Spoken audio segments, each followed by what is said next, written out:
Well, hello and good evening, everybody. Welcome back here to RaceSpotTV and welcome to Series 15 of the PCA Sim Racing Series. This is round number 1 for the club class drivers, coming to you tonight from Autódromo Hermanos Rodriguez. My name is Ron Mullins. Jeremy Scott will be joining me in the commentary booth in a couple of moments' time. Ramiro Augustine Cisneros is our producer for tonight's broadcast. After a brief break for the holidays and a switch off into 2026, we're here for Series 15 of the Porsche Club of America Sim Racing Series. Got the action kicked off just 24 hours ago for the pro class drivers, but here we are, same track, different class of drivers, and a whole lot of fun to look forward to. Let's take a look at the season calendar and the amazing trip that we are going to have over the next couple of months here live on RaceSpotTV. Of course, getting the season up and rolling here tonight on January the 8th here at Autódromo Hermanos Rodriguez in Mexico City. Then we're going to be heading down under to Phillip Island. That track's usually run for motorcycles, but these cup cars can always put on some fun. Sebring for round number 3 of the season. That is going to be a stunner. So too will Long Beach, what could be one of the most technical racetracks from the entirety of the season, and big test for these racers too. Alton Park for round number 5. That's going to be a stunner too on the narrow, winding British asphalt of that amazing racetrack. Suzuka, another challenge. Road Atlanta, another classic of sports car racing, and we may be having it in a couple of weeks' time in real life, but it will be on April the 16th here for the club class when we rock up to Daytona International Speedway for the season finale. This is going to be a heck of a lot of fun, and for this season of PCA action, we are going to be changing it up a little bit. Now, to those who tuned into last season's broadcast, you may have noticed that we are running those Porsche Cup cars. Here, however, we are running the venerable Porsche GT3, this 992, still part of iRacing. The Cup car may have had an update, but we're running the old GT3 machinery, and I think we're in for a fantastic season of racing action. And to get all up and rolling, we're here at Autódromo Hermanos Rodriguez, a unique track in the world of Formula One, certainly in the world of motorsports, and expecting a really fun race here. Currently in the midst of qualifying, let's switch our attention to that, where Mark Foley is currently the top of the board, a 1 minute 40.962 for that driver in the 316 car. Grant Mickish is set to join him on the front row right now, but look at the gaps between those racers, just a tick under 2 minutes for the lap times here on this somewhat long racetrack, but not a lot of gap, not a lot of time in it between your front row sitters at the moment. 0.032 of a second. So what a way to get the season up and rolling. Greg Stretzloff currently slotted in third, with Mike Matson completing her top 4 at the moment, following Steve Komatz in the 210 car as he heads his way down. And currently qualified in P15 to head his way off through some of the tightest and twistiest sections of this racetrack into the mid sector, the 4 and 5 chicane.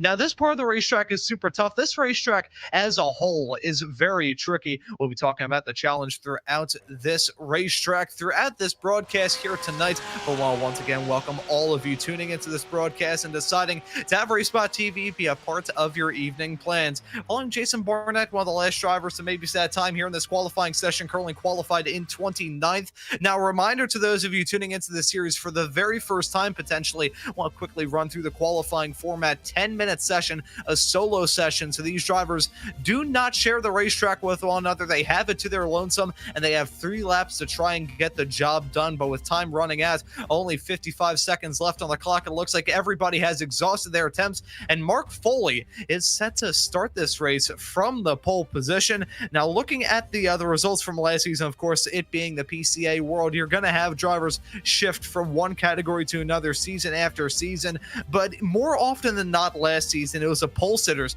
who were able to convert it into a victory later on the night. So this could be a very convincing start for Mark Foley in that 316 car. A couple of moments left here in qualifying. Once again, I want to thank all of you for tuning into this broadcast, and we'll be taking a look at some of the pole times and some of the wonderful festivities about this awesome racetrack. Just want to quickly run through it as we get to the end of the session. 17 turns around Autódromo Hermanos Rodriguez, clocking in at 2.67 1.7 miles. May not be the longest in terms of distance, but it is a technical racetrack. A slow racetrack at that is going to be a test of these drivers' skill, their patience, and their nerve. I like the VR headset there from Robert Neville. Always appreciate the pattern there as well. The other tartan blue. Always love to see that whenever we get to take a look at some of these drivers' perspectives, which we will be doing all throughout this season. Qualifying now officially in our rear view mirror, though the drivers about to hit the racetrack here for the warm-up session. So a couple of moments time before we get up and rolling into the race proper. Also getting a fantastic view of some of these drivers' setups as well. I make some jokes about the setups that these racers have. The other sim rig that I have is not exactly the most professional setup in the world. I have my professional setup more set up towards broadcasting than actually driving and embarrassing myself out there on the racetrack. But these racers just getting a bit more practice before we move off into this event. Now, I spoke to one of our esteemed RaceSpotTV colleagues and someone who I have done many broadcasts with on Radical SR10s here on RaceSpotTV and many moons before, Mr. J.R. Gregory, one of the drivers in the series, and he let me know that this was going to be a tough cookie to crack for drivers all throughout the PCA world. Let's see, though, how the cookie was cracked for Mark Foley. This is the pole lap replay. It was a 140.962 for him, and this lap starts with the monstrous run, heading off into turn number 1. Down the gears and on the brakes he's going to go, trying to aim for the apex. Keep an eye on these curbs, though. They are going to be brutal. It may be a sports car, and the sports cars can usually smack those curves as if they're going out of style, but he can't really do that too much around this racetrack as they will bite and bite hard. Another quick little run down the crackle into turn number 4. Another tight chicane here on this lap. This is, in my view, one of the most fiddly parts of this racetrack. It's one of the later alterations made to the circuit as well. Of course, when Formula One returned here about a decade ago in 2015, they made many alterations compared to what the racetrack was when F1 used to race here many moons ago. Now off through the S's, which can be technical as well, through turn 7, 8, into turn number 9 here in a couple of moments time. This is turn number 10 and 11 to round off this S's section. Got to worry about the track limits. Pick up a slowdown through there and you're gonna be done. Now we got another flat out run and a good spot to maybe get a move done as you slam on the brakes once again, smack into the curbs, off into the stadium section of turn number 12. The Foro de Sol, I believe this stadium was called. It used to be the host of baseball, now is a host of some fire-breathing race machines. All through that fiddly section of the racetrack, through the seconds last turn right now, turn number 16, to bring you back onto the race circuit proper. This quick little run to come across the line to try and complete the lap. That was a pole time from Mark Foley, who's going to start the season off on the right note in the 8-round championship that we're going to have. A pole position always going to matter. Everybody wants to get a good run, race in and race out, as we see these racers still tackling this practice, this warm-up session before we got off into this race. I think we'll be taking a look at the starting grid in just a couple of moments. I'm going to let you know how everybody will line up throughout this stacked field of competitive racers. Everybody looking to start this season on the best foot forward. And speaking of, here is your starting grid. Mark Foley going to start this race from the pole position with a stormer of a lap, but it was not a lap between himself and Grant Mishkasheta joined him on the front row, 0.032 of a second. That is dangerously tight. I'll be interested to see how the battle goes down between those racers. Doubly so continuing, you've got a strong row number 2, Greg Schletzloff, the Los Angeles driver, in the 642 car alongside Mike Matson in the 17. It's Kevin Schultz starting this race in 5th, next to Tom Bryce in P6. Looking right behind on row number 4, it's Casey McDonald starting alongside James Martin. Terrence Tong will start this race in P9 with Rex Jarawala from the Jersey Shore rounding at your top 10. Richard Woodruff will start this race in P11. Merritt Karache will start alongside in 12th. Looking right behind on row number 7, it's Lance Grimm alongside Ben Leong. P15 will be Steve Komatz. P16 will be Jonathan Mandel. Very similar in terms of the bright green is the car of Jonathan Koo, who will start right behind in P17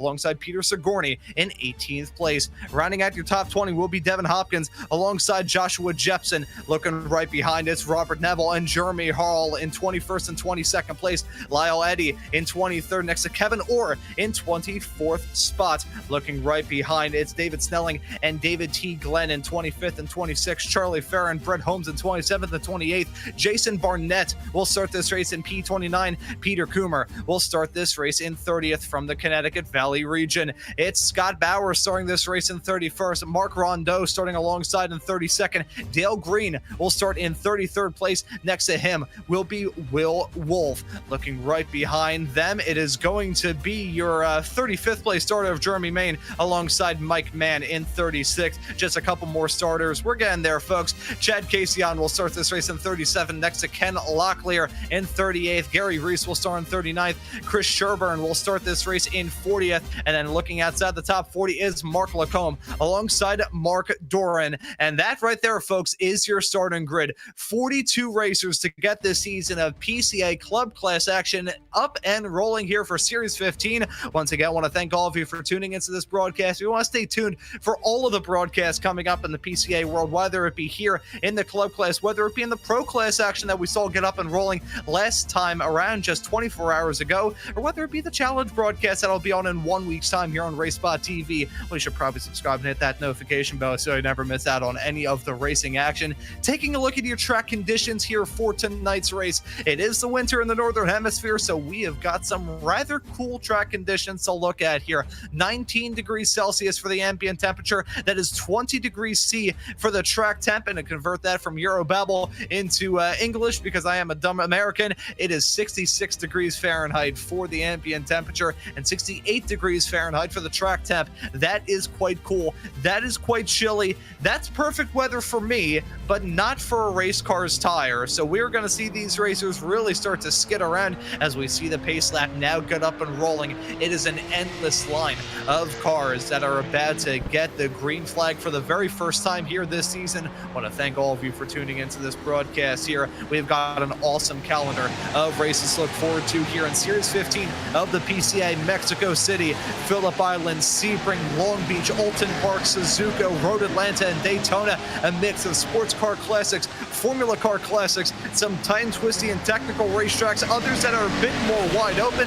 This racetrack is a happy medium of both and a fantastic way to get this season of racing action up and rolling. That pace car coming down pit lane, the field now in the hands of our front row sitters as they head their way onto the start-finish straightaway, waiting for the green flag to fly, which it does now, and the drivers are on their way. And for the first time in Series 15 and the PCA Club Class, we are racing here in 2026. Even keel start for both of our front row sitters. Look at the drivers behind go try and utilize that drift as they head their way downtown into turn number 1 for the very first time in this race. Who's going to win out in this battle of the last late breakers down into turn number 1? Will it be Foley or will it be Marrakesh as they head their way through the turn? You can give it to Marrakesh as he heads his way into the race lead. Mark Foley slipped back in tow. Mike Matz and Greg Schwetzloff in P3 and P4. Tom Bryce slotted in 5th. Some shuffling going on a little bit farther behind, and perfect timing to bring in my esteemed colleague, Mr. Jeremy Scott.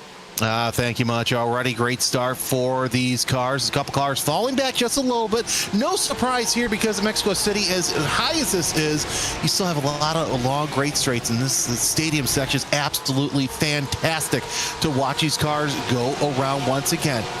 Rex Jariwala falling back into 10th spot, but either way, what a fantastic start for a lot of these drivers. We see Stretzloff trying to close in on Mike Matson for that early battle for the bottom step of the podium. And we take a look at a replay here of what appears to be the opening lap. And that is a danger here with the spin there. That's danger here on the start because you have such a tight area to get yourself all loaded up, as Scott Bowers was the victim there. Yeah, unfortunate for Scott Bowers spinning before the race even got up and rolling, as there's a log jam. That's heading into turn number 2. Now, the opening chicane to start off this lap is really odd in the world of racing. You got the 90-degree left to get all up and rolling, and then you have to woe it up big time, and everybody's stacking up and piling into one another. That's Lance Brimgang sent into the fence. That's as he headed his way out of turn number 5 into 6. Small little section of flat-out racing in between those turns, and that could really catch you out. Jeremy Hall also running into some drama. I was going to say that it was a smooth start, at least at the front. A little bit further behind, though, it has broken out into a bit of chaos. Yeah, it's a cluster there. Let's see what Rexy going for a spin as the twin sister to Rexy decides to go around as well. Jonathan Mandel. We talk about these tight spots here at the Mexico City. I'm old enough to remember when the stadium section, both stadium sections, really were not as tight as they are now. Rex Jerry Wall against the wall, and that is so tough because you have such a tight exit to get back onto the Peraltada, and just another bump there. And I think we're going to see that time and time again in this hour-long race.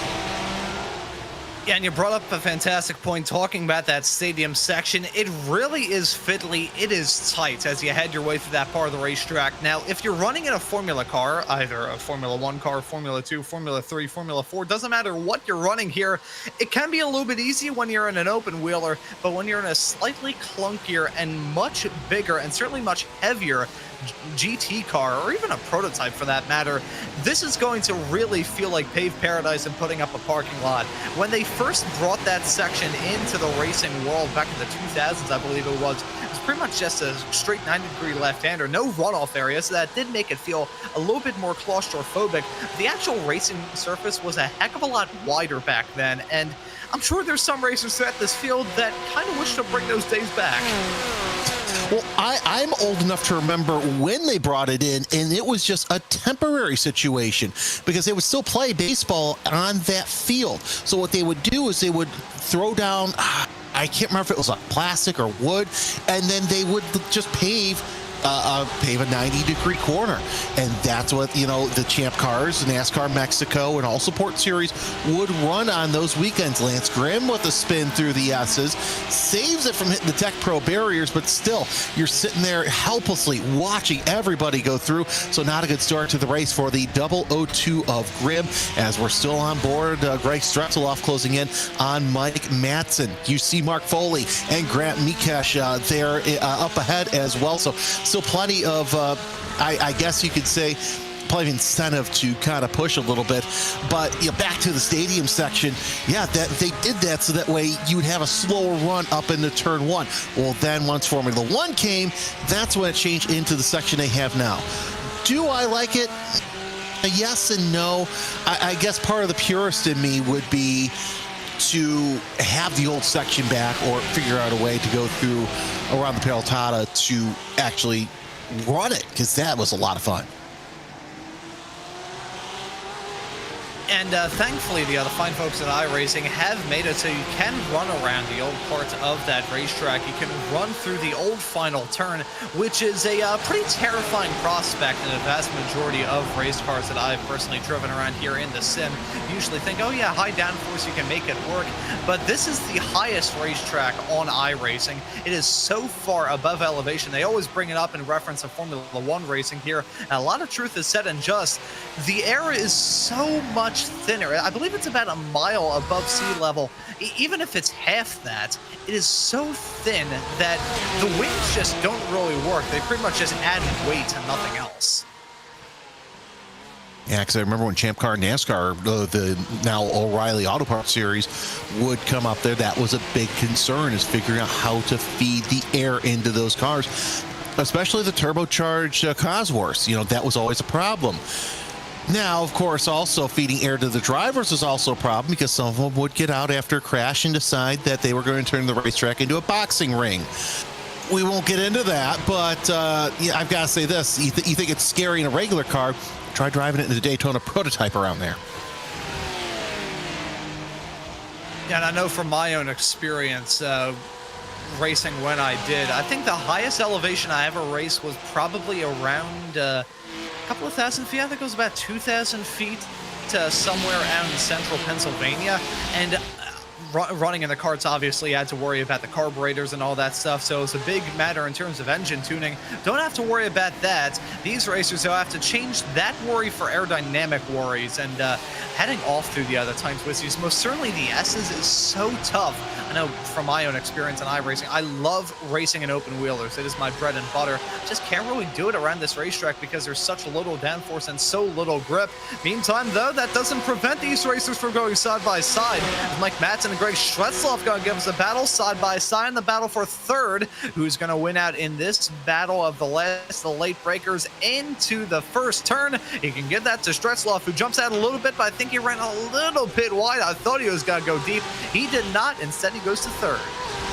Yeah, Stretzloff, we've been seeing him size up Matson the past couple of laps, and no surprise it took him until now to really say, okay, this is where I'm going to pounce. You're going to see a lot of passes going into turn one because it is one of, if not the longest straightaway we will see here in PCA Series 15. And like we said, now you're also worrying about aerodynamics that you have to fight for as well. So it's going to be interesting to see these cars work their way around this 1 hour race as we're back in the looks like the 12th, 13th battle as Lyle Eddy trying to hold off Robert Neville in that 087, working around. And I got to get used to seeing how close these walls are, especially, got a spin there at the back. Yeah, I think that may have been, no, it's not Jonathan Mandel. I apologize. I'm trying to figure out exactly who that was. It may have been Charlie Fair. Yes, it was the Arizona region racer in the number 28 car, looping it out of turn number 6. Talked about the fiddly sections of this racetrack where it feels like you're running at a snail's pace, and seeing some more drama go on there. A bumper sliding off the racetrack. Driver right in front of him running into some difficulties. We're going to take a look at the replay here to see exactly what happened. What went wrong for him? Yeah, just looping it out of the turn 6, very fiddly, and there was the contact. That's probably where that bumper came from. Yep, that'll do it each and every time. As you see, Devin Hopkins holding off James Martin. And we've mentioned time and time again, so many blind corners that could cause problems. That is one of them, especially because of the FIA barriers that needed to be put there for F1 to race there. And we talk a lot about the aerodynamic here. Let's get a little bit more of the meat and potatoes on why aerodynamics here at Mexico City actually matter, because here's Casey McDonald closing in on Kevin Schultz for the 6th spot. Look at how big those rear wings are. And of course, also you have some of the front downforce, mostly in the bonnet there. The hood, I should say. That really is going to help you through the corners more than anything. Obviously, the wings can give you that rear downforce on that long straightaway. So you're really going to be for that in this high elevation element. Yeah, and touching on the elevation of this racetrack, I said that it was pretty high and it was a mile above sea level. I lied. It was actually about it ranges anywhere from 7,343 feet to 7,500 feet above sea level. So that's quite a lot. That's about 1.25 miles above sea level, which is truly insane in the racing world. You don't really see any racetrack that is that high, and when you bring that up, you got to worry about it, because the only other racetrack that I ever think of in terms of being that high in elevation is the Mile High Nationals with the NHRA, but they're just going in a straight line. Now, granted, a top fuel dragster, you need to generate the downforce to make sure the thing doesn't take off, but the point remains either way. Don't really have to worry about that on a road course. This track is always unique in that sense, and there's nothing you can do about that. Obviously, you can't bring sea level up, you can't bring this racetrack down. You probably could, but I think it would probably cost quadrillions of dollars, and you'd have to violate a couple of laws of physics to do it. And for those of you who celebrate in kilometers and meters, Romero did the conversion for us, 2,240 meters above sea level. Still watching Kevin Schultz try and not bleed too many more spots. He's already down 1 from his qualifying effort. Jason Barnett, your highest, Wolf, I should say, highest runner so far, up 13 from his grid spot. But you don't want to bleed too many spots here, because it is always tough to get them back when you're in such a thin air environment. As McDonald trying to get into that 6th spot and get 1 up ahead and try and catch up to the top 5. Looks to the inside, going to try a late break going into the stadium. Not going to make it happen. That door was shut on pretty swiftly. As we take a look once again at the moment with Charlie Ferrer, it was actually contact made heading into the turn, and then maybe creeping forward a bit. Yeah, definitely creeping forward a bit. There was a contact T-bone incident coming out of turn number 6. Race Control is definitely going to have a look at that. Want to give some love to Race Control. One of the most thankless jobs in sim racing. As someone who did it for a decent period of time, I'll let you know the amount of times that I was just looking at stuff in Race Control and wondering why I signed up for it. I give those people in Race Control a heck of a lot of credit and props where they are most certainly due. Don't want to touch on the racing, though. That's currently going on for second. Mark Foley, who started this race from the pole. Now, it wasn't a comfortable pole, as he only got it by about 0.03 of a second. Still started the race up at the front. He is starting to drop down. He is now under massive pressure from Greg Stritzloff, and Grant Mickish has just dropped him to about 2 seconds nearly. The gap is at the moment. Mark Foley really starting to struggle. Yeah, somebody who's done race control in real life is definitely a thankless job. I actually took advice from a current, I should say, professional chief steward in the sports car world. Well, we're just not going to name names because Gary Busey told me it's just wrong to drop names, but nonetheless, Gary Reese with a spin right in the S's, right into the barriers, and man, that's already tough. Look at this battle for second place. Strutzloff makes his way up to second place. Foley, though, has the line going into the stadium. He's going to grab it for now. Does he keep it? Gets the shoves off Strutzloff. Now Matson has a chance to get up there, but they're going to go single file here, heading into the Peraltada and down in the Recta Principale. Yeah, so as that battle flares up, you got to keep an eye on the drivers a little bit farther behind. Tom Bryce especially holding on to P5 at the moment. He's only about 0.9 of a second off, which may seem like a big gap, but around here, that is rather small. That can disappear in the blink of an eye. Now Mark Foley got to feel pressure once again. Greg Stritzloff looks for the move down the inside into turn number 1, just trying to apply that pressure, put it on as thick as icing on a wedding cake. It's working out well at the moment. Mark Foley starting to struggle in the past lap alone. He has lost 2 seconds to Grant Mickish at the front. Now, part of the reason why that was the case was the side-by-side battling off through the stadium section, but the point still remains here. Pole sitter really struggling. I mentioned this before we grabbed the green flag here, Jeremy, talking about last season's results, how a lot of the race winners that we had from last season of action here in the PCA club class, in fact, it was actually 4 out of the 7 race winners from Series 14, were able to convert a pole into victory. We're starting the season off on the opposite note as our pole sitter is really struggling. Mark Lacombe looks like he had some sort of difficulty going into the S's as he just flat out lost it. Not sure if it was a disconnect or not, but he is back underway. And yeah, the pole sitter seems to have a good luck here, and one of my favorite Porsche liveries with Ben Leung running it right into the wall. Always have a soft spot for the Brumos colors, Brumos-esque colors, I should say, as working back onto the straightaway. Still on this battle for 6th place between Casey McDonald and Kevin Schultz. You're on board with the Intermountain Region driver in the number 38. Trying to get one of those 2 spots that he lost back from the start.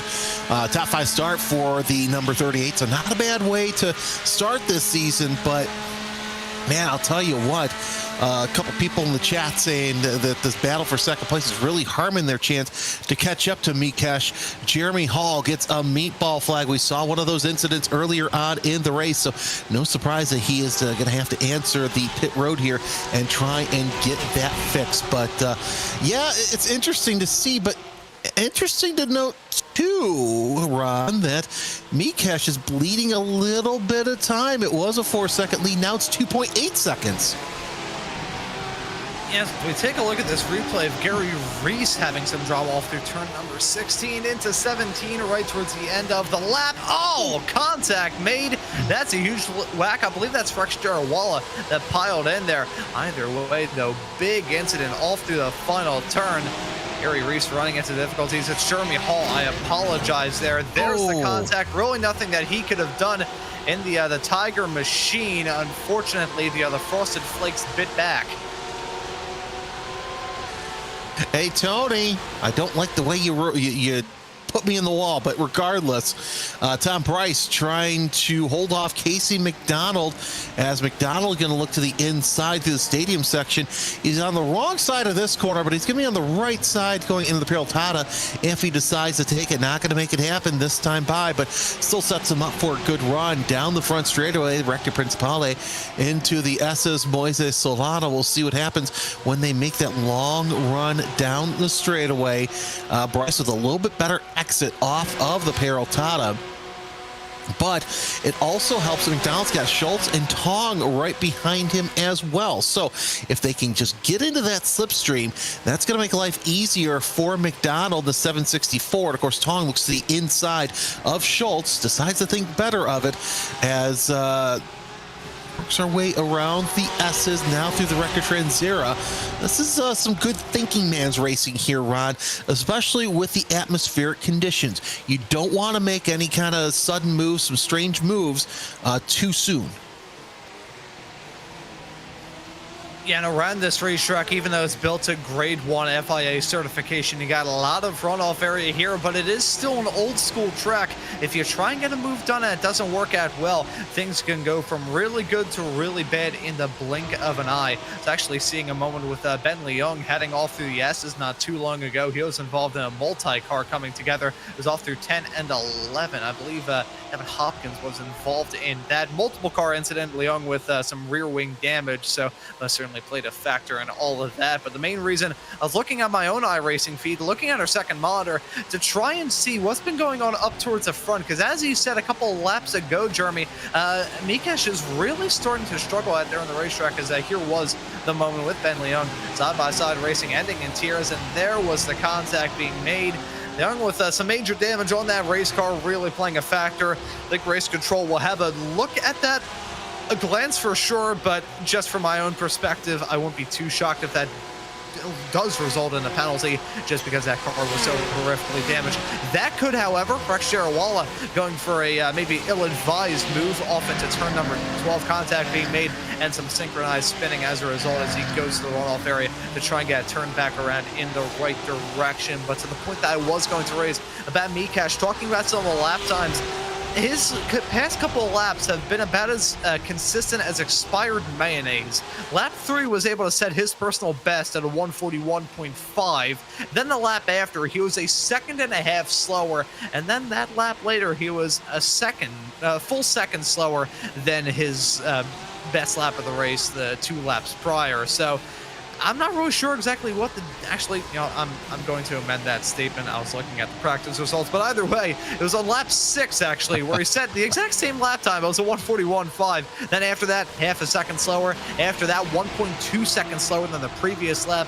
And he's just been starting to bleed time as time goes along. So as I get confused with the screens here, I think the point still remains that Mikesh's lap times have been far from smooth and far from consistent.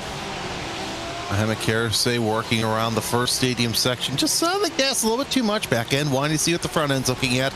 No harm, no foul, and heck, might even get some engine cooling by going backwards just a little bit. So yeah, we'll keep an eye on what Mikesh does here, because Foley and Stretzloff, those are 2 drivers you don't want behind you if you aren't bleeding time. Jonathan Kuo and Lyle Eddy going for that 10th spot as you're on board with the Rexy-inspired number 880 down the front straightaway. And it's still, I think right now, Kuo is within the draft zone, and that's actually Richard Woodruff up ahead. So my apologies there, Eddie, about 5-6 seconds behind. Heading into turn number 1 as Kuo going to ride those curves, and that's something you don't want to do too much. I know that you got to take as much advantage as you can, Ron, but the more that you ride those curves, the more that suspension's not going to like it, as Woodruff going to take the defensive line down the short straightaway. Yeah, and Woodruff going to hold on to that spot. Now I'm going to double check to see whether or not this was the case, but I think there may have been a slowdown that came there on Jonathan Kuo, and yes, there was. Took a little bit too much liberties on the inside of turn number 3. Going to cost him dearly. Now that's one problem with taking too many liberties with the curb. The other one, as you said, Jeremy, the car's not going to be a fan of it. I said this earlier on in the show, and I'll say it once again because there's a lot of truth said and just. Even though they're sports cars, even though these cars can take a bit of a wallop and a bit of a beating, most certainly compared to open wheelers, they still don't like running over the curbs. The best way I could sum it up is driving on the road. You never want to go fully flat out over a speed bump, and anyone who does that for a consistent period of time, their car will start to drive like the wheels are bolted on sideways. Happens on the road in real life, and happens in these race cars in the sim. No, it really does, and you really gotta take care of your car. Jason Barnett gets a solid black flag, so pretty rough race for the 495. Either way, you gotta take care of your equipment. It's an hour-long race. Probably about 50 minutes in, if you continue the way it is, it's just going to make life more difficult. McDonald, I thought he was going to go on the inside of Bryce there going into turn 1, and definitely thinks better of it. You definitely don't want to make those moves that early in the race. Yes, I know we're halfway through the race, but it's still too early to think about if you want to take the dive bomb. And there's Schultz and Tong not too far away either. Now, Grant Meatcash, as we've been watching the timing tower for the past couple of laps, has been consistent. And just as I say that, he's now 2.5 seconds ahead of the field. Yeah, so I think he's gone to the point of settling back into the zone, settling back into the groove, and trying to extend that gap once more. I will say we have seen a little bit of traffic play havoc to some of these racers as well. So we'll have to keep tabs on that throughout this race. Is actually going to see this battle maybe develop here for 5th with Tom Bryce and Casey McDonald. Will McDonald go for the move? It's going to be on the inside, heading into the stadium section. That's a gutsy spot to try and get a move done. Big curb whack there on the inside. Got to be stuck on the outside now as they head their way into the stadium section proper. Will it be a hold off of P5 for Bryce? Will it be a jump into P5 for McDonald? No, Bryce going to get the nose out, and the both of them get very flirtatious with that outside barrier as they head their way out of 14. We've seen so many close calls throughout this point in the race. We're going to see a lot more of them as we get into the second half in about 5.5 minutes time. That wall going to get shaved by the end of this.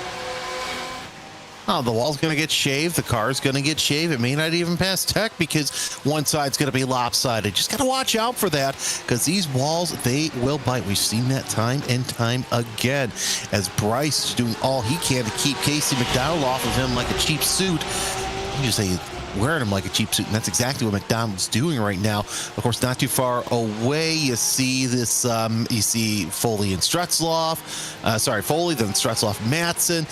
Now they're 2.7 seconds behind Meatcash, but I've got to say this, Bryce doing all he can to try and keep those cars behind him at bay. Joshua Jepson, once again, hits those rumble strips a little too hard, and it just unsettles the car. You got to really careful of that. Oh, that was almost ill-advised and re-entry, but still able to get it going. David T. Glenn with a little bit of how you doing through turn number 1. Not sure who that was involved with that, but yeah, the race control's not going to look too kindly on someone getting shoved off into a heavy braking zone. And I'm not too sure who that was sending him off into a spin either. I will have to check, but I can recognize the paint scheme. That's one of the last 10th purple drivers. And thinking about another broadcast this past Sunday here on RaceSpotTV for the opening race of the 2026 Porsche Club of America Sim Racing Team Racing Series. It was at Daytona, 3 hours long, and last 10th had a really tough go of things in that race. Mark Lawrence running one of his last 10th cars, running into troubles of his own. That team was running into difficulties in both the GT3 and GTP categories, and unfortunately it seems like that same luck is going on here in the Series 15 competition on a Thursday night. So I think they're looking to just get a monkey off their back. Maybe it's just a bad month for that team. Maybe January has some bad voodoo in it. I'm not sure exactly what the deal is, but either way, that entire team seeming like they need to get like an Acme Strength umbrella, because at this point the amount of falling anvils coming down their heads is almost comical. It's just one of those things that's racing gods give it, then the racing gods take it away. Well, right now they're giving to Tom Bryce, who is trying to hold off Casey McDonald. I swear I've seen better more defense on a college football gridiron at this point, and just a little bit of jumps there as some of these cars not taking too kindly to the rumble strips that are here at Mexico City, as Fair still in the pits trying to get some sort of repair to get back out there. You see the closing rate of the braking zone here going into the stadium section, as Bryce just doing a great job to stay within that top 5. Here is Neville holding off Kuo once again. Kuo got to make sure he doesn't get any sort of slowdown penalties to try and get up into that top 10. And earlier on in this broadcast, I professed my love for this absolutely amazing car and livery of Robert Neville. Always love to see the turn scheme out there on the racetrack. If I had the ability to fit an armchair into my room, which is both serving as bedroom, lounge area, and broadcast booth. Yes, it does get a little bit cramped in here. I can't move without banging my leg into something. I would have an armchair that looks kind of like that Tarn pattern. That is absolutely awesome. I always love to see this. Robert Neville, driver that I've gotten the opportunity to cover, of course, here in the PCA world. He was one of the racers driving for the last 10th Purple stable just a couple of days ago here on RaceSpotTV at Daytona for the Team Racing Series season opener. Also got the opportunity to cover him in Radical SR10 competition here on RaceSpot. And of course, you can catch the Radical SR10 official series in less than 24 hours time, as week number 4 of that official series season kicks off. That'll be a fun race to look forward to on RaceSpotTV and the iRacing Esports Network. And if myself and fellow PCA commentator, Mr. Ewan O'Leary, on the call with that, and our wonderful producer, Mr. Ramiro Augustine Cisneros, working the cameras and the graphics from the virtual production hauler on that show too. Robert Neville, we are currently the last driver inside the top 10, getting closer and closer to the halfway mark of this race. Grant Mikesh, your front row starter, who started alongside your pole sitter Mark Foley. The two have swapped, and the gap is starting to grow once more. Good to see the Mikesh finally found something under that 037 to open up that gap, but nonetheless, you mentioned all the great racing that's going on. Don't forget, we'll be starting PCA racing here momentarily, as well as some of the other club races that Porsches are running. Heck, even Porsche Sprint Challenge gets started here in just a little bit with Porsche Carrera Cup North America at Sebring. So we're almost getting started for the real life Porsche series, but nonetheless, see a battle for position here with Lyle Eddy. We saw him about 2-3 seconds behind. Well, now he's gotten around Jonathan Kuo for that 11th spot. So Eddy's saying, look, I know you want the top 10, but you're not doing a good enough job. I'm going to make that pass around. But back to what we were saying, yeah, lots of great racing here starting. I love this time of year because you start off with the Rolex and then it's starting off. Oh, that was beautiful. I thought the camera was going to get taken out there and Jonathan Kuo was going to sail it off into the turn. Look at Lyle Eddy fighting back here. Wasn't expecting that. The move from Eddy to jump his way back into P11, and it's going to work for Lyle Eddy. Well done. That was some bold stuff from both of those racers, giving us a titanic battle for P10. It's so action-packed out there, my tongue got wrapped around my teeth 16 times. As I go and drink a glass of WD-40, I'll pass it back off to you, Jeremy, to call the action with Kuo, now battling with Steve Komatz. Yeah, Kuo with a little bit of a wide exit coming out of one of the S's, but Komatz, he's going to take that hook out and reel in Mohamed Kersey, also not too far away from there. So while Kuo had his sights on the top 10, he's starting to try and keep his sights on the 12th spot as Kuo holding off Komatz and Kersey, two normal drivers here that we see in PCA and mentioned here in these broadcasts left and right, but Kuo opening up a little bit bigger gap between Komatz and Kersey for the 12th spot. as Rex Jerry Walla comes in to serve his solid black flag. You're all seeing Jason Barnett trying to hold off all comers there for position as well. Coming around the Peraltada with just under half the race left to go as we have passed the halfway point here at Mexico City. Will Wolf decides discretion is the better part of valor. Gonna let some cars ahead of him as he'll fall back into 22nd. Let Jonathan Mandel go by, and now Will Wolf will fall in line. The Connecticut Valley driver gonna let somebody else take charge and kind of see what everybody else is doing. Some more shuffling still going on out there on the racetrack past the halfway mark in the opening race of Series 15 for the club class in the PCA Sim Racing Series in 2026. Well, I'll let you all know that next up on the PCA calendar will be the sport event coming up this upcoming Wednesday. That will be on January the 14th here on RaceSpotTV at 9 p.m. Eastern Time. That'll be round number 1 for the sport class racers, and we hope to see you all there. Chad Casey not happy to see himself on the runoff area. That's through 10 and 11. Now, the end to the S's section, Jeremy, at least from my own experience, it does feel kind of tacked on in an odd sense. You think, oh, it's done as you head your way out turn number 9, but not the case at all. That turn 10 and 11 section always comes back to bite me where I do not want to be bit. Yeah, it's a very interesting layout through the S's. In my opinion, it's one of the longer S's that we see here in motor racing and in iRacing, because you're like you said, okay, left, right, all right, I'm done. Oh no, there's that. So you really gotta pace yourself through here as you see Terrence Tong trying to hold off Woodruff for that 8th spot. Those two have been going tooth and nail for a good portion of this part of the race. And of course, Tong trying to close in on Schultz and Bryce, who also have been battling each other for that 6th spot. Yeah, the S's, they're very interesting. And normally with the S's, you have that elevation, but this is an absolutely flat racetrack as Mark Doran sees the solid blacks. We'll have to answer that here in the next couple of laps. So you see, you have the left, the right, as we're seeing here. And you think after this left, oh, you're fine. Nope, you still have a couple more corners to go before you reach that stadium section.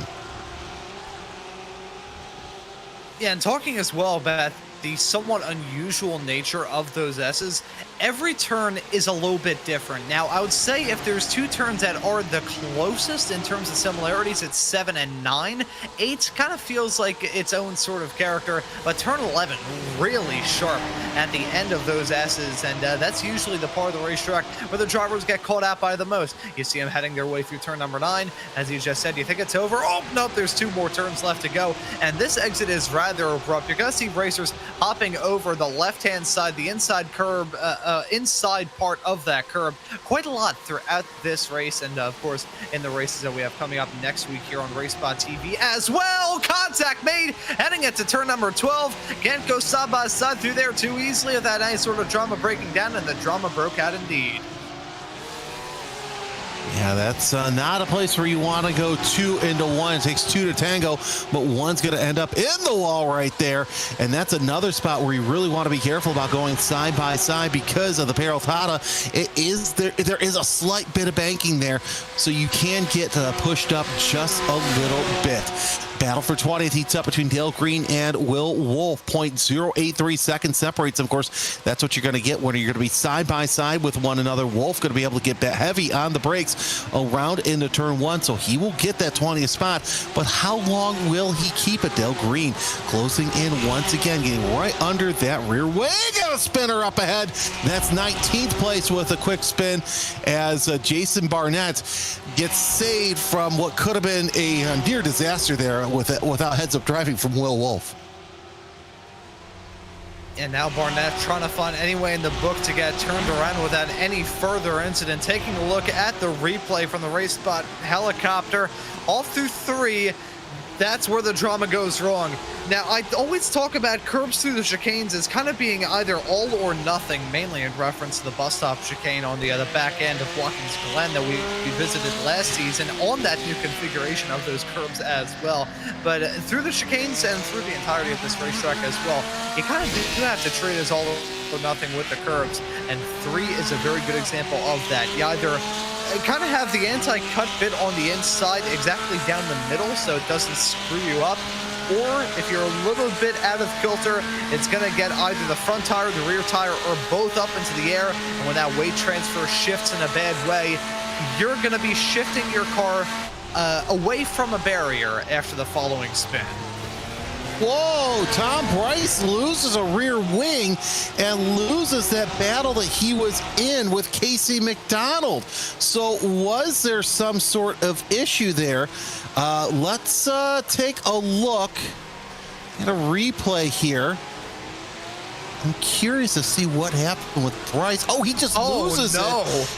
And then, yeah, ends up into the tire barrier. So McDonald did get around Bryce, but yeah, at least a bit of souvenir there for the fans.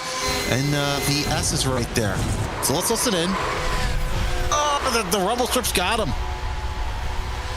I'm not sure if the rumble strips exactly got him there. I wonder if he had some sort of hardware failure, whether his brake pedal failed. Let's listen in once again.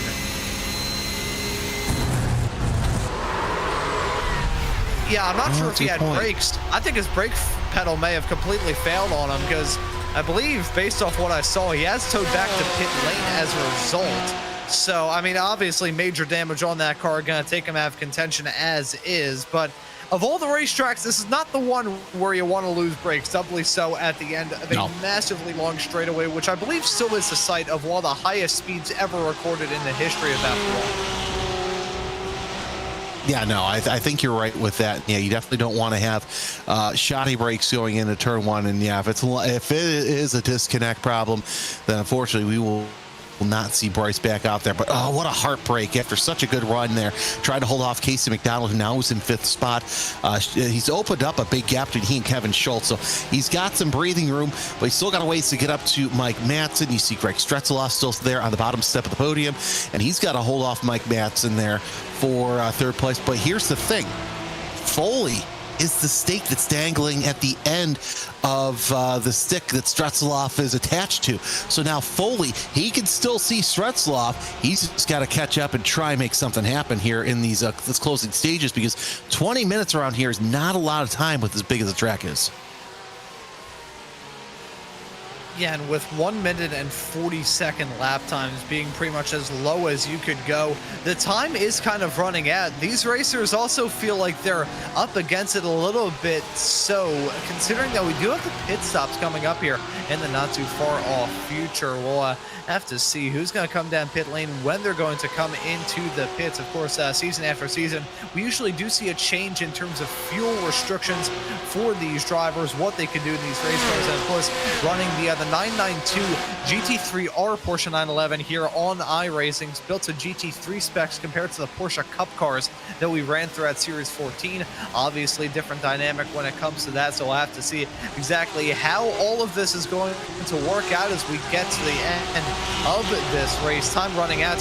Fuel limit at 70%, so we'll see how it all times out with the pit stops coming up here soon. Tom Bryce still down the pit lane, so that was a tow back for him after that incident down into turn number 1, but waiting for the actual legitimate pit stops and seeing how quickly things can get turned on their head all throughout Series 14. And again, I will grant you, different cars, different racetracks, different drivers, but throughout that season we saw many races across all 4 of the PCA divisions get decided rather handily because of strategy. So we're getting into crunch time for this race for sure. We really are, and it's going to be interesting to see how many drivers pit at the same time, or if they decide to just stretch it out and just run different strategies. With this newer car, obviously, that's going to play a big part in it as well. So we've yet to see what happens with Hopkins now trying to hold off Kevin Orr for that 13th spot. And yeah, there are a couple of those races that, you and I've commentated, that I commentated, where just one pit stop made that huge difference. And thinking about the other club class season finale at VIR a couple of weeks ago, at this point, nearly a month ago, in fact, right towards the end of that season, as that's Mike Madsen, he spins coming out of the final turn. That's going to drop him outside the top 5, and maybe even more. Kevin Schultz gets by him. Terrence Tong going to get a move put on him as well. The final 2 turns around this racetrack strike once more. What we saw in the season finale for Series 14, how much the strategy affected the finishing order, and probably going to see that once again. But I think the mistakes out there on the racetrack play an even bigger factor as another racer with the spin coming out of that second to last turn seems to be the real choke point for the field. It really is. You got to make sure that as Kevin Schultz falls back even further, so problems with the number 38, you really got to make sure that you're getting on the gas at the right time, because that back end is not going to be happy. And I have a feeling I know what's going to happen here, but let's watch it play out going into turn 1 as he loses another spot on the pylon. And yep, just a little too fast to turn 1, and hello, goodbye. And just as you think you had it under control, that's going to be when a race car decides, no, you don't have it under control. I'm going to spin out of spite for you. I have experienced that too many times again. In fact, I've had $1 for every single time that I've had a race car just say, you know what, I was going to save it, and then you felt like you had it, so I'm going to spin out just to spite you. I have had that happen way too many times. I'd probably be able to buy one of these Porsche 992 GT3 cars in real life if I had $1 for every single time that happened to me. Seems like it's not to go on Chris Sherburne. Down the wheel, the 135 cars come into the pits. Waiting, though, for some heavy hitters up at the front to potentially break away and run down pit lane. I have a feeling, and now this is a prediction from me, so expect it to age like milk in the Nevada sun. I'm expecting some racers in the top 5 to maybe break away from the rest of the field and try and do something a little bit off the wall and, dare I say, a little bit kooky. I like that idea because, like I said, it's the first race of the season. It's a new package, and we're here in Mexico City, so anything can happen. Heck, you might even see Sammy Hagar play the podium ceremonies. Who knows? That's the joy and the wonder here of racing in PCA. As we're watching Jason Barnett close in on Jeremy Main, hopping around into the stadium, and this has got to be so interesting to run around a former baseball stadium, and you're coming around where third base might be, and let's see what he does here around the final turn into the Peraltada. Not too bad, but still goes a little high. So what that tells me is he's not ready to pit as Mike Madsen falls back a couple spots. Mark Lacombe gets a meatball flag. Look at this draft, though, that Jason Barnett has. He's going to get 21st and quite handily as he is up 8 spots. I was told the stadium there is Foro Sol, and yeah, I should look at my notes because that's what I have here. Don't mind me. I've been up and working since 3 this morning. Yeah, see, I will say one thing that I have been slightly panicking about is that's a panic moment heading after number 3, big sideways snap for the driver right behind. I've been panicking about some of my Spanish pronunciations potentially being a little bit iffy. I think Ramiro on the production truck will get a kick out of this. I actually took Spanish twice in my schooling career. Once was in 6th grade.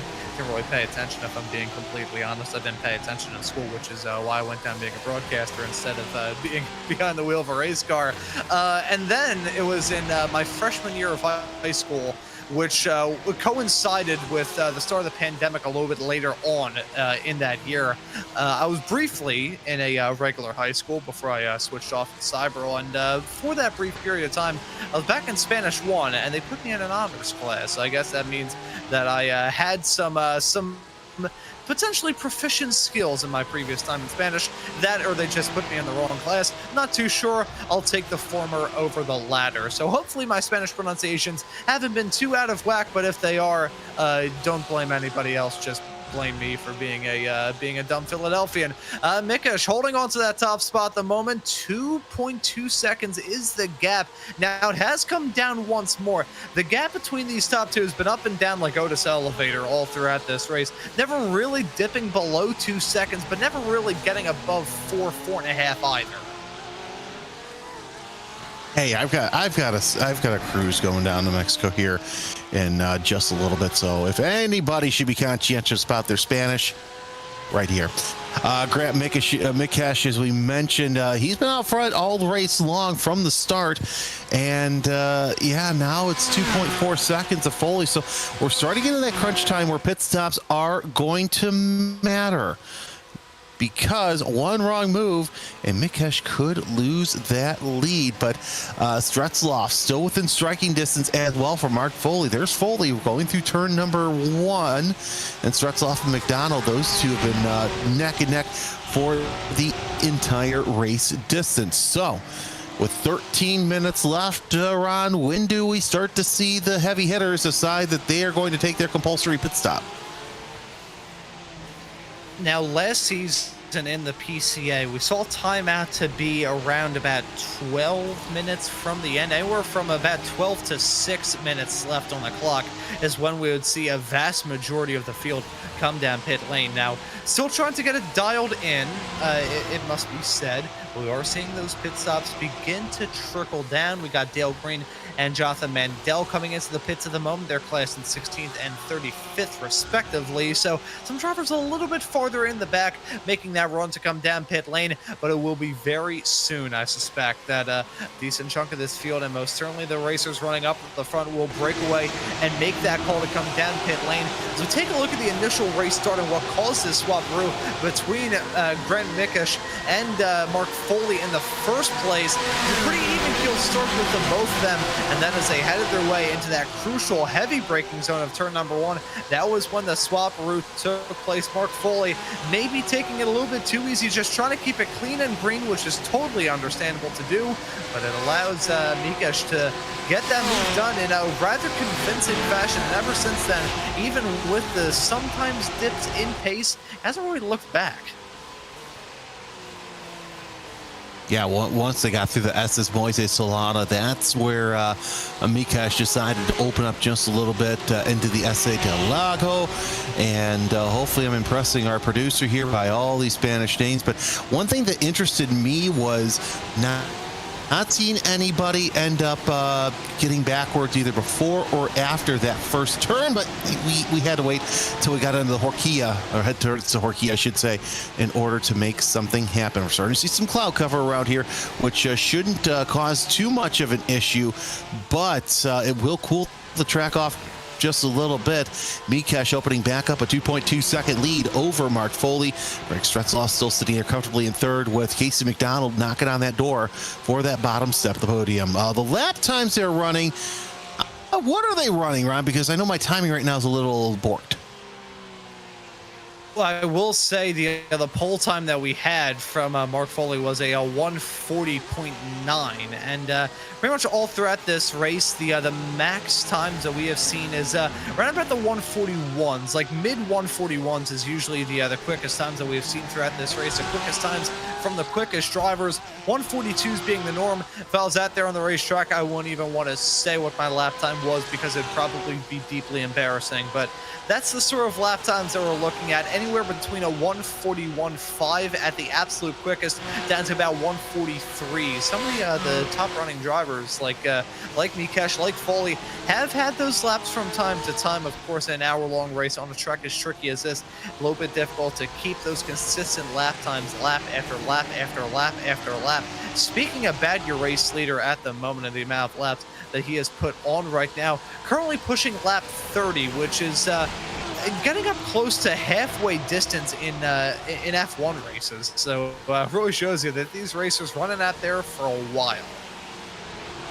No, they really are. And of course, it just goes to show you that these GT3s are quick. As we're watching down pit road, there's at least one car that has decided to answer the call. You see the last lap time in there, and that's going to be Mike Matson. Kevin Schultz is in the pit. Lionel Eddy's in the pit. So now we start to see some of the front runners who decided they're going to answer that call into the pit. That gives Scott Bowers a chance to see on 14th, as Will Wolf is into the pits as well. So some of your faster drivers are deciding to take that compulsory pit stop here in just a little bit. Yeah, so this slow trickle of racers coming down pit lane is maybe going to turn into a full-on torrential downpour in just a couple of moments' time.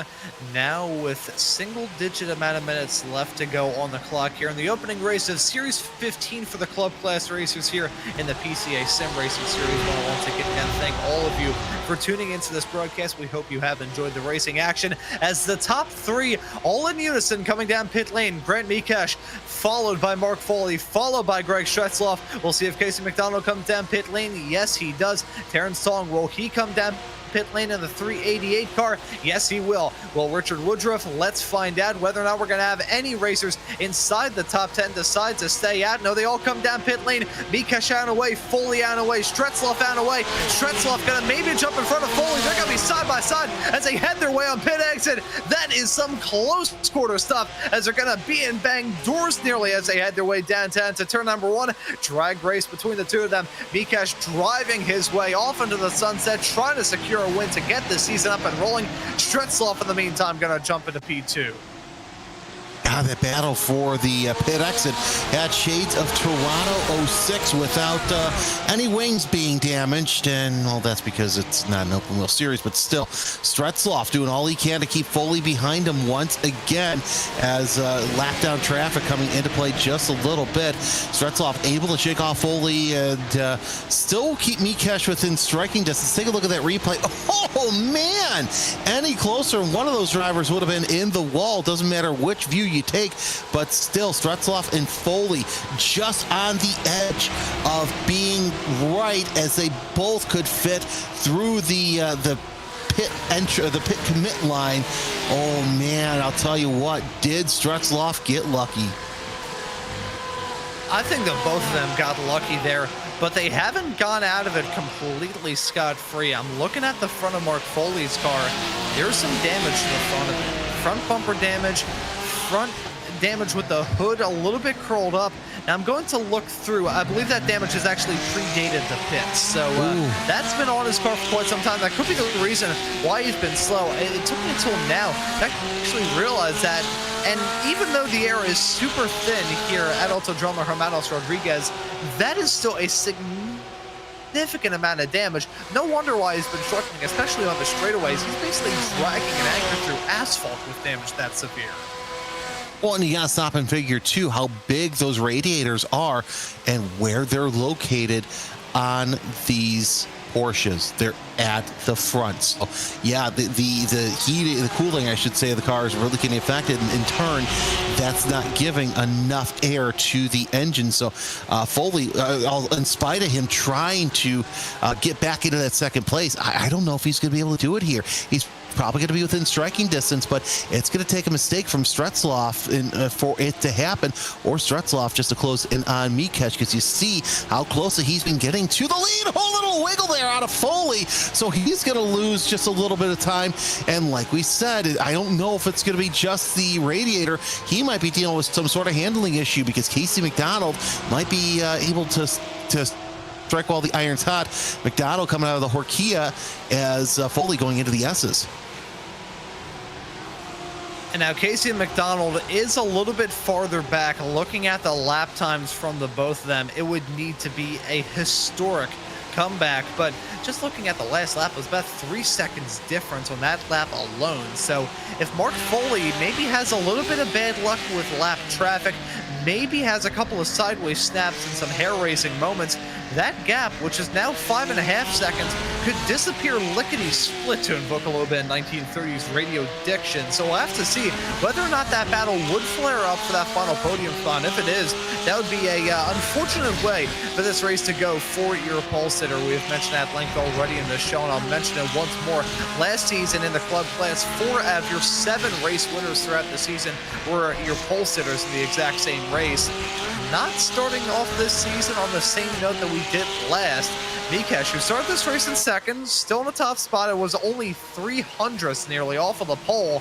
Still gonna kind of shock the world in a sense. Yeah, I gotta say, with 1930s radio, that's what got me through my overnights when I used to do overnight traffic reporting. When radio was, I just don't have the filter that I need for it. Here's a mess. Cool, a little bit of a Do I sound like I'm on big time radio?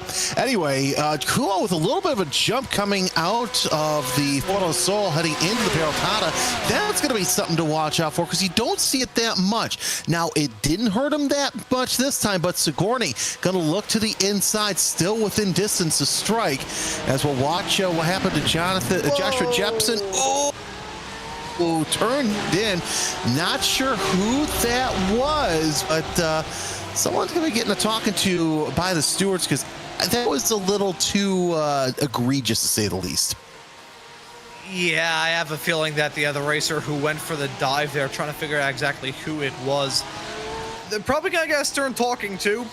And I don't think race control will be best pleased with that moment at all. Certainly Josh Jepson will not. That was a pretty unfortunate moment. I believe it may have been Kevin Schultz. Josh Jepson has actually been disqualified.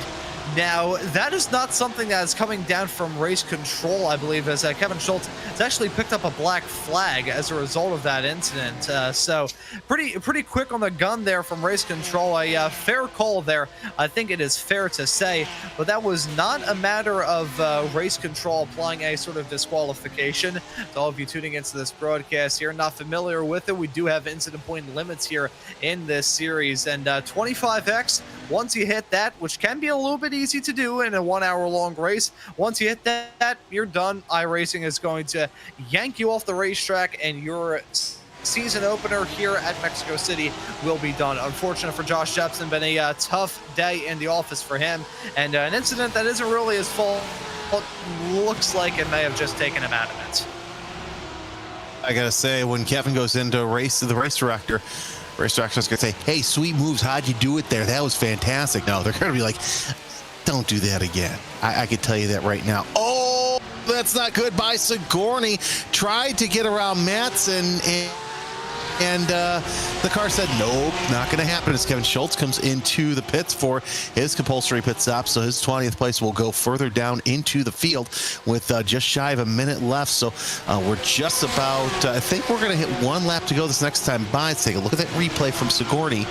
And I just think that, once again, it was another case of the pedal going right to the floor, as, yeah, that front end does not dip as much, so at least he was able to get that car woe down.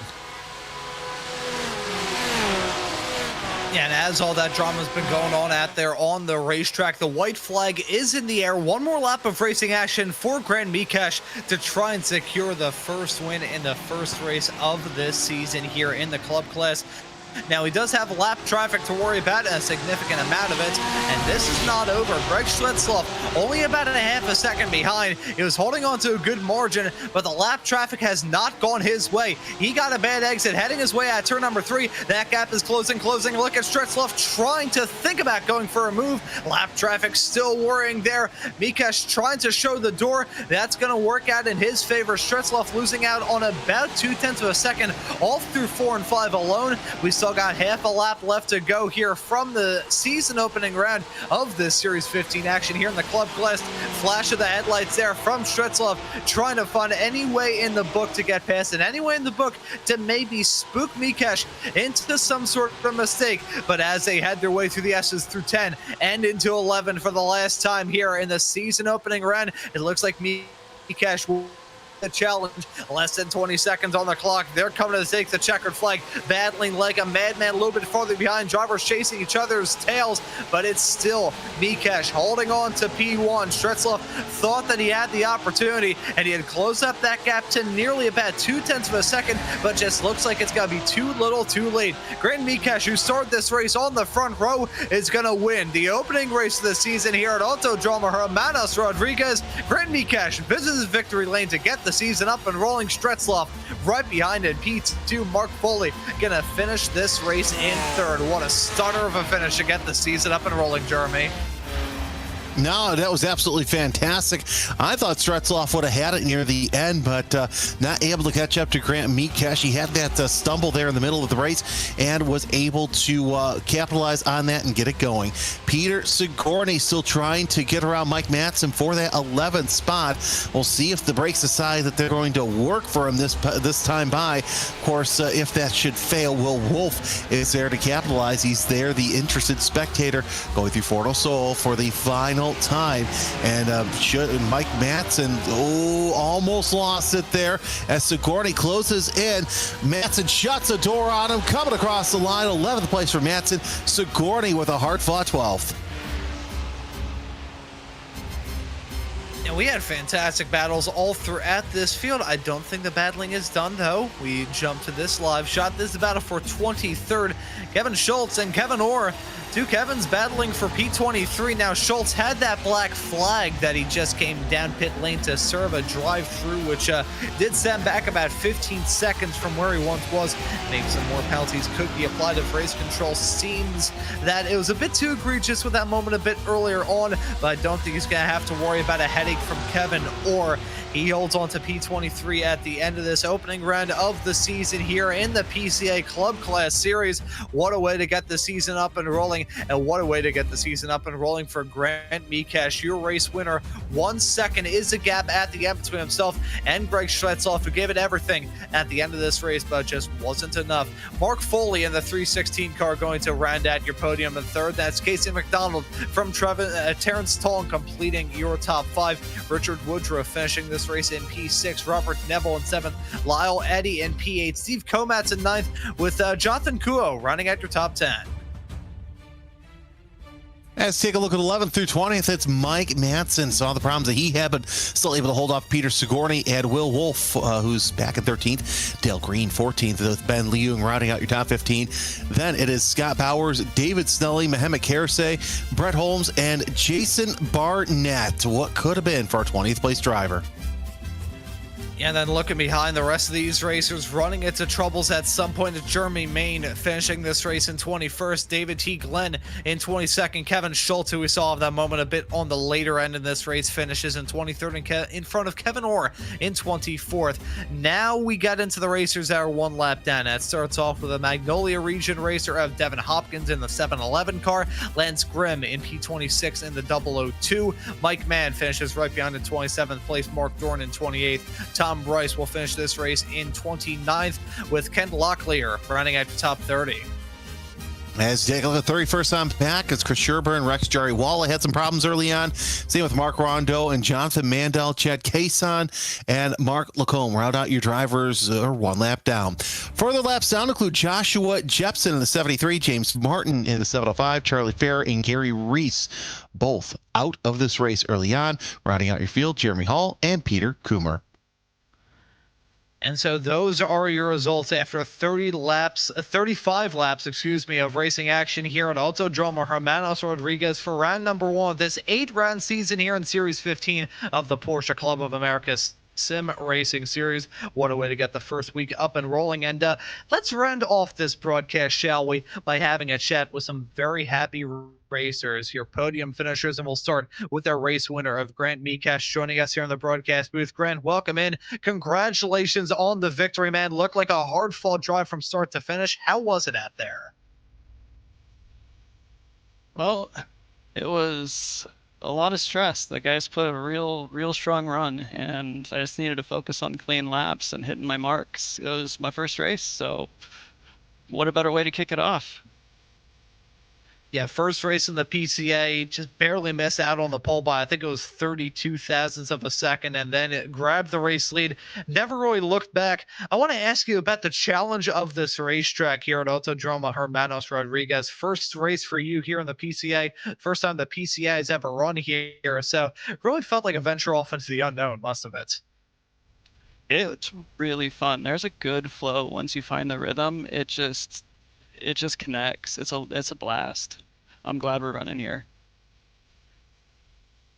And it was some good racing all throughout, and looking forward to seeing what next week has for the sport and the challenge class racers. But here in the club class, next time out in 2 weeks' time, we're going to be running at Phillip Island for round number 2 of the championship. Are we going to see you out there on the racetrack for that? And if so, what are your thoughts heading there? I've got to give it some practice runs. I'm really looking forward to it. If this is the fight, this is the racing, this is going to be a good year. Yeah, I know from my perspective in the broadcast booth, seeing the battling from start to finish in this past 1 hour long race has me hyped up for the season ahead. But Grant, thank you for joining us in the broadcast booth. Congratulations on the victory. And we look forward to seeing you out there on the racetrack throughout the rest of the season. Thank you very much. And that right there was Grant Mikash, our race winner here tonight. And Jeremy, I will let you have the opportunity to have a chat with the man who gave it everything towards the end. But unfortunately, it's still P2, a very impressive P2, but P2 nonetheless for Greg Stretzloff. Well, it wasn't just P2 where he got Greg Stretzloff, obviously finishing the runner-up position, but you methodically worked your way up through the field, almost had the lead there near the end, but or close, only constant horseshoes, hand grenades, and nuclear warfare. Congratulations, a fantastic run either way. Thank you very much. I'd like to start by thanking all my coaches, from my Skip Barber coaches to my coaches I worked with tonight. Blake really helped me out, and I'm just really thrilled to be here. What a great race. Congratulations to Grant and Mark, who drove amazing. And yeah, it was quite a grind to get up to P2. You really fought tooth and nail for each and every position, and really, when you go back and look at it, I think you can be pretty proud of it because of how hard you fought to get around Mark and to catch up to Grant there near the end. And that pit exit was absolutely fantastic, holding your ground and still being able to stay within that commit line. Yeah, thank you. So just to talk about the pit exit, I was so worried that we wouldn't fit. I really appreciate Mark for giving me the space there. I was literally as far to the left as you could, at least from my perspective. I did not think I had any space left over. And we both carried too much fuel. I was saving fuel, but I guess I took too much. I had 2 extra laps at the end. And yeah, there was great battles through the race. I was setting lap times faster than I did in practice. It took total commitment. I see plenty of time to go out there and do donuts, but regardless, great race. All in all, you were able to close in on that gap that you guys had. Great pit stop, great pit strategy. Next round out, I guess it's the only way to go up. Yeah, I'm hoping so. I just got to keep practicing. I was doing 45 when I first got on the track, but thanks to the great group at PCA, I'm able to learn a lot. It's such a great group, and I love learning and applying what I learned to a race. What a great series. I'm so happy to be here. And congratulations again to Grant and Mark. Congratulations to yourself. A well-fought second place. Greg Stretzloff, your runner-up here in Mexico City.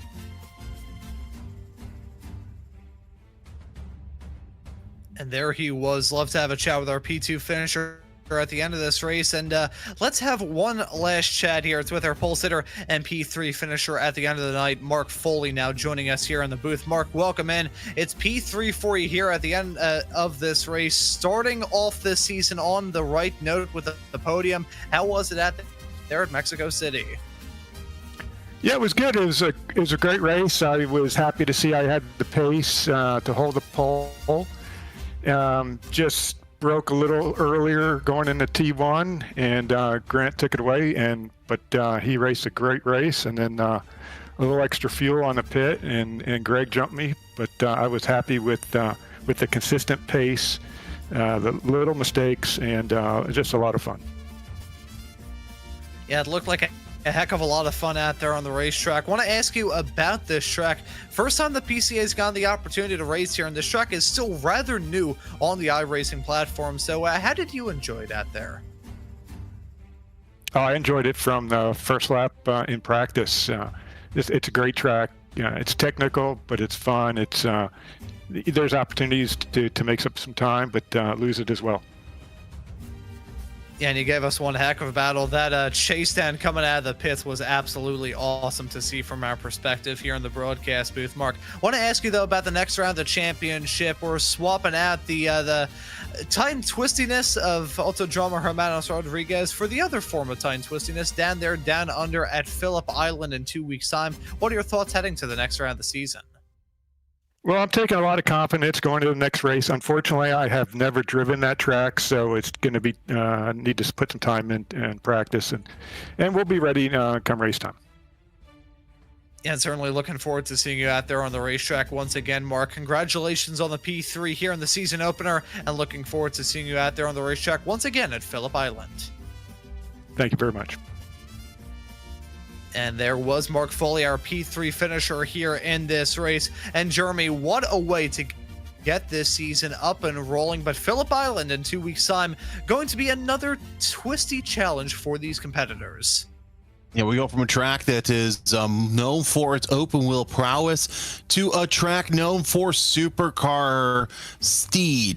Phillip Island is going to be an absolutely fantastic facility with lots of sweeping turns, and what a fantastic views you see here. It's obviously one of my bucket list tracks, and cannot wait to see what the Cars and Stars and PCA Sim Racing can do here in the land down under.